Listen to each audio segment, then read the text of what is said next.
we've got news. They've convicted her. So Ezra tweets 40 seconds ago, the judge says there's an absence of information about her, quote, honest belief about their conduct. The judge says, and this is a direct quote, the Crown has proven beyond a reasonable doubt that Lich and Barber have committed mischief. Now, will she be sentenced today? I highly doubt it. If she is sentenced, I can't imagine that it's sentenced for more than time served. She does not have a criminal record. This is a woman who, if she had pled guilty on her very first day, would not have seen the inside of a jail cell. But she spent 49 days in jail thanks to an illegal breach of her conditions, as in she didn't breach her conditions, but they flew a homicide detective out to Alberta to pick her up on a breach that never happened. And she was denied bail once. And then finally, a more level-headed judge saw the evidence and said, this isn't even a breach. What is this woman doing behind bars for a non-violent offense? So here we go. They cannot be said to be mere bystanders. A finding of guilty will be made against both on the count of mischief. This is a sad day. This is a sad day, Canada, and it is it just demonstrably shows what a terrible state the nation of Canada is in, and this is not going to bode well for sentiments that support Western separation. That's it. These are two Saskies. I know that Tamara lived in Alberta. Her. Yeah, she lived in Alberta at the time, but these are two Saskies, and this is not going to be taken well by the Western provinces. It is not. It is not. And it's funny because Tamara herself had said that she was a member of the Maverick Party, so a separatist party. And she said what renewed her love for this country was the people of the convoy. It made her feel like the country was something worth fighting for, that the wrongs of the politicians against us were not the collective crime of the people of Canada. She felt like a sense of unity. And that's what everybody said. That experience. That's what everybody said. Yeah. You know, other than a small handful of very spoiled bureaucrats in Ottawa that were a tiny bit inconvenienced. This is wild. This is just wild. Okay, so the court is breaking until 2 p.m. That's Eastern. So about 48 minutes from now, Ezra will be back on with his tweets. Can you just scroll up? Are they sentencing her today? I can't imagine that they are. No. Why would they? No. No, we'll drag this out further. But they are now both convicted of mischief. They can have full-scale Hamas riots on the streets of Montreal, like where police are assaulted and bottles are thrown and windows are smashed. None of those things, by the way, happened during the Freedom Convoy.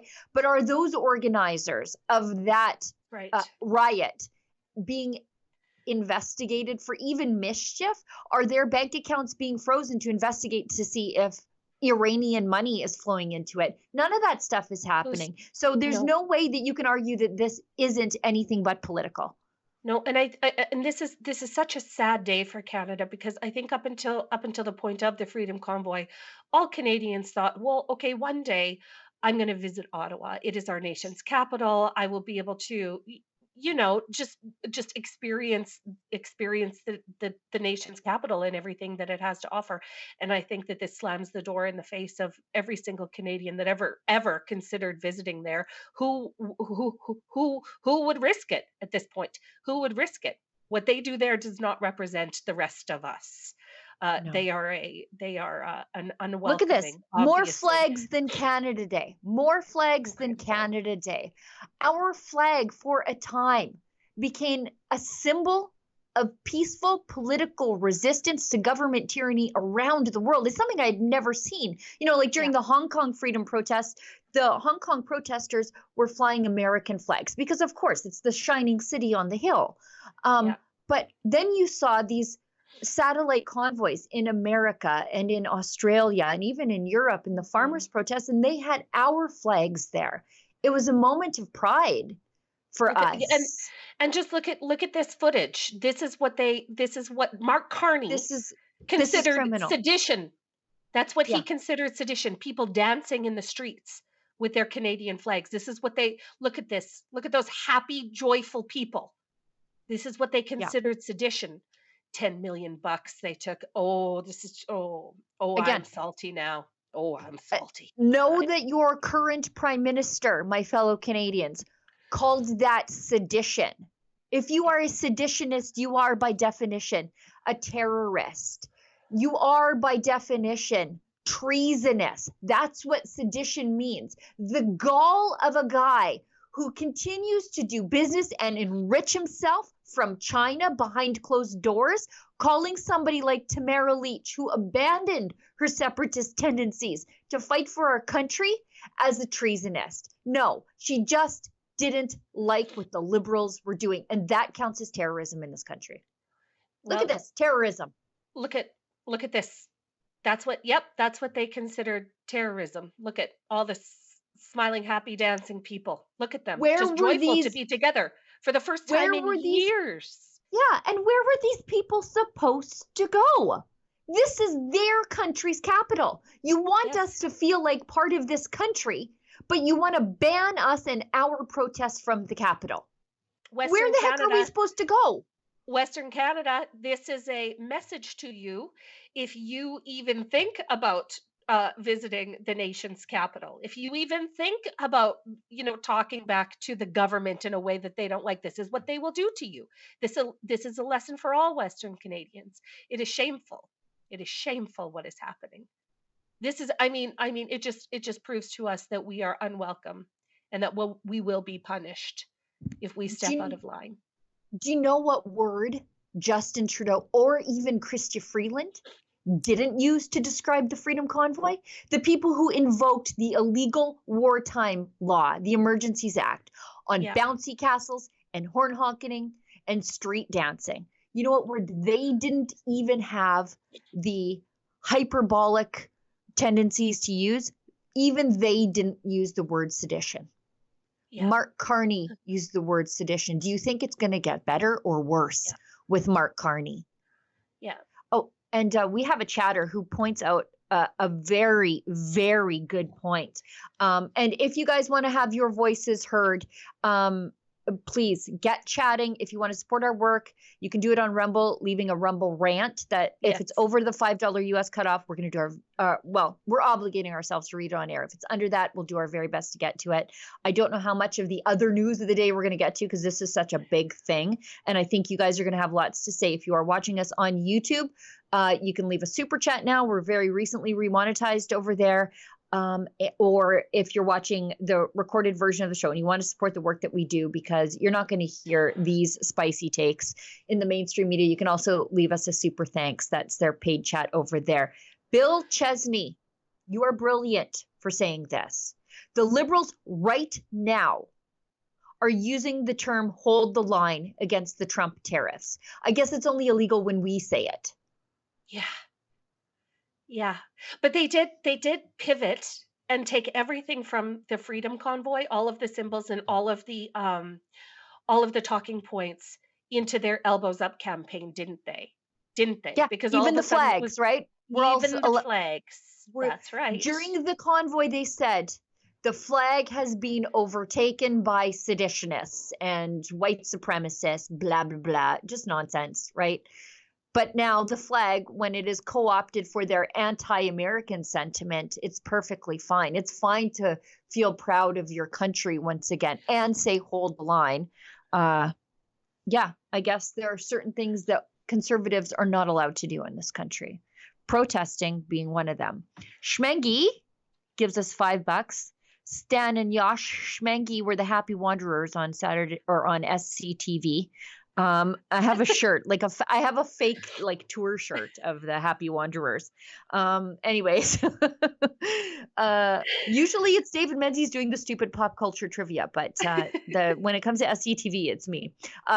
gives us $5 and says, sad day for Canada, but a good day for the promise of Western separation. It's time for Wexit. I know a lot of people are going to feel that way because now you have a lot of people saying, even the courts, we don't even have trust in the courts to let us speak our minds, just the way everybody else does. You know, and it's so rare, by the way. Sorry, I'm talking too much, but it is so rare to even see a large scale conservative protest. Why? We are conservatives. We're hard to get going in the right direction altogether because we're individualists by nature. That's why we're not liberals. We don't find it easy to chant things or hold up matching signs, or we doing our own things. And we have jobs, like we have day jobs. All of us are busy. We're raising families. We're doing things. There's that other whole thing. And nobody funds us to have protests. Like the other side has, is these deep pockets to organize in the way that they do. So when we show up to a protest, it is organic, it is sincere, it's genuine, and it is enough for us to shrug off all of our individualist tendencies to show up together in one place, which is very difficult to do with conservatives. You know, that's why, like, you can get a liberal to hold a sign and they don't even read it. Like you go to a liberal protest, you ask them why they're there, and you're like, what brings you out today? I don't know. What are you mad about? I'm not sure. What is your sign? Explain your sign to me. Somebody just gave it to me. You know, but you go. Cupid gave it to me. Right. The union gave me the day off with pay. That's why I'm here. That's how that works. But conservatives don't do that. And that's why it shook the government to its core that we did. And I guess the message is, don't get any ideas, conservatives, if Mark Carney wins again. Oh, that's exactly what they were doing. That's exactly what they were doing. They were making sure to shut off the spigot before any more freedom could pour out of the hose. That's what they did. It was a preemptive shutdown of conservative values and ideas, and I believe that it was successful. It was successful. You will not see another movement like that. That was a once in a lifetime moment. And because of this ruling that just came in, Tamara, just if you're just joining us, Tamara, Lich, and Chris Barber were convicted guilty of mischief. Yeah, were convicted of mischief just now. So you won't see another moment like that in Canada. But just like Schmengi says, there are other things on the horizon, and we got to start looking at all of our options. Western Canada. Gank01 gives us $5. One of the worst days in Canadian history I've witnessed since 1970. I fear we're finished. You know, if I had to guess, and if I had to guess how Tamara Lich is feeling right now, I don't think it is demoralized. And I actually don't think that she would want us to be demoralized. You know, she's a woman of peaceful language, and she encourages at all times unity. She's sort of forgiving even of her enemies. She's got more of that Christian heart for her enemies than I do. I realize that grace. Yeah. And I don't think that she would, I think she would probably be okay with us being angry. But I don't think that she would want us to be broken and demoralized. And if I know Tamara Lich, and I do a little bit, I feel like she's willing to take the fight to them again. Because, I mean, this just cannot stand. This means that you cannot go to your nation's capital and protest government policy. What options? Yeah, what options have they left her, though? What options have they left her other than to keep fighting? They haven't given her any. As a matter of fact, the courts have shown that they have no grace. Our federal government has shown that they have no grace. Mark Carney is absolutely devoid of grace. And so if you're looking for the leader here, she's gonna, I mean, at the end of the day, Chris Barber and Tamara Lich are going to be considered heroes. The end. Yeah. Regardless of, because sometimes the powers that be get it entirely wrong. Okay, they get it entirely wrong, and history will not judge them kindly. I don't think. At the end of the day, Tamara Lich and Chris Barber will be considered heroes for what they did in that moment, and for what they're having to endure right now. And just let's talk about the strained resources in Ottawa, in the court system there. Oh, Carter applications, if you are a victim of a real crime in Ottawa, in Canada, you know that your path to even a little bit of justice is long and winding, and it might dead end. Because sometimes the people who have committed crimes against you get off because they can't get to trial quickly enough, because the courts are bunged up with nuisance stuff, and sometimes not even nuisance stuff. This is Justin Trudeau and now Mark Carney's Canada. Violent crime is skyrocketing. ignored. And It's ignored by the courts. Ignored. right. And they spent, I'm guessing, best estimates, $10 million going after a peaceful grandmother who is now being quite literally convicted of mischief and spent 49 days in jail for what? According to the judge, her crime was saying hold the line. Isn't that wild? That was incitement. Isn't that wild? I mean, there are they don't put this much effort into child abuse cases. They don't put this much effort into murders, into really, really terrible crimes. And yet this is where we're at, Canada. And make no mistake, don't ever forget that those are your tax dollars that paid for this prosecution. Those are your tax dollars. You paid this, Canada, out of your pockets to prosecute this trial. It is crazy what's happened. It is insane. Like, real criminals are walking free, not because they were innocent, but because of a Jordan ruling. So a Jordan ruling means that you cannot have unreasonable delays to getting to trial.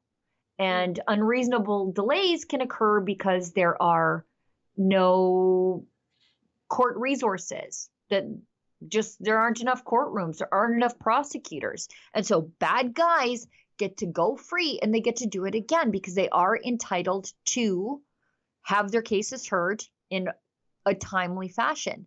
So imagine you are the victim of violence in Ottawa. Maybe you're a bad guy, gets off thanks to the benefit of the Jordan framework. And you have to look at the resources that they threw at a peaceful grandmother who said, hold the line. 100%. Last month in Saskatchewan, there was a mass murder on one of our First Nations. 4 people were killed in a brutal fashion, I understand.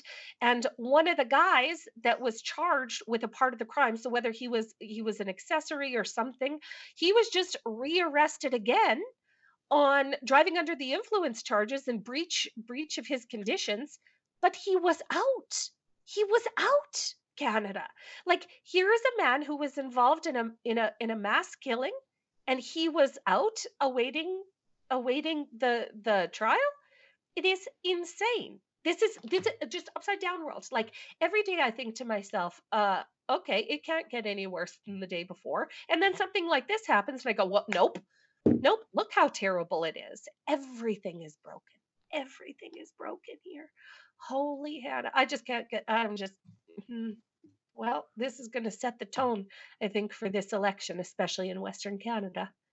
Yeah. Yeah. Mark Carney, you accused a peaceful grandmother of being a terrorist, being a seditionist, being treasonous, while you took a $250 million loan from an evil country that just executed 4 Canadians. Yeah. I believe that phone call is coming from inside the house. Yeah. Oh, that would be inconvenient for him to hold the bag on, don't you think, Sheila? Yeah, that'd be real inconvenient for Mark Carney if more people were to know about that. So go on and make sure you share that far and wide, Canada. This is a man that, accused those peaceful truckers of sedition. And then made a backdoor deal with China. That's what happened. And kept his Chinese kidnapper candidate on until the Chinese kidnapper resigned himself. Apparently, he Yeah. learned his lesson. But what lesson was that? We don't even know.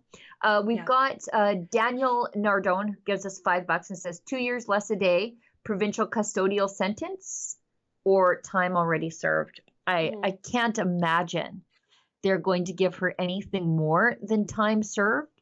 But I was optimistic today and in weeks gone by Yeah. that she would not be convicted.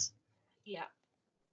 And and they just keep finding ways to disappoint us, Canada, and show us that this is completely broken, this whole thing. They just keep finding new ways to prove it. It's insane. It's Cat insane. Barks 68 gives us $10 and says, first, I want to thank Tamara and Chris for all they've sacrificed for Canadians. And now the West must exit this country. I think a lot of people today feel that way. There are a lot of Westerners who are reluctant to give up on Canada. And this basically says if a movement foments in the West to help the rest of the country, and the rest of the country goes along, the federal government and the court system will do everything it can to drive us apart and make sure it never happens again. Well, I think that this ruling proves to the people in the West that, we didn't give up on Canada. Canada gave up on us. Yeah. Yes. Now, maybe we'll move along. It's been a half an hour of this, although I could probably dedicate the whole show to this. Oh, we could be here for 6 hours, Sheila. We could be here for 6 hours. These comments are incredible, guys. Please keep them coming. Yeah. Well, this is a changing day in Canada. Yeah. I guess we should be grateful to be able to witness it. Yeah. Do you know what? This is laid bare. And I know Tamara is always, she's an optimist. And even the night of her arrest, she still called for peace. She still called for calm. And I know that she is a believer that God uses all things for his means in the end. And this is not the end, not for Tamara and not for the fight. So let this continue to keep the fire burning in the pit of your stomach of liberty. I know it Sheila, does for me. What's that website again? What's tamaratrial.com. Yeah, everybody make a mental note. We're going to head on over there after this. We're not done. Look at this. She not went and done. turned herself over, by the way. She never, look at, smiling. She is a teeny tiny woman. I'm not a big woman, and she looks like a garden gnome beside me. But up against, that teeny tiny woman who did nothing but call for common peace, up against the entire weight of the federal government. Mm-hmm. Yeah, courage is contagious, Canada. Courage is contagious, and that's exactly what it looks like. Yeah, that's the moral of the convoy, isn't it? The courage was contagious.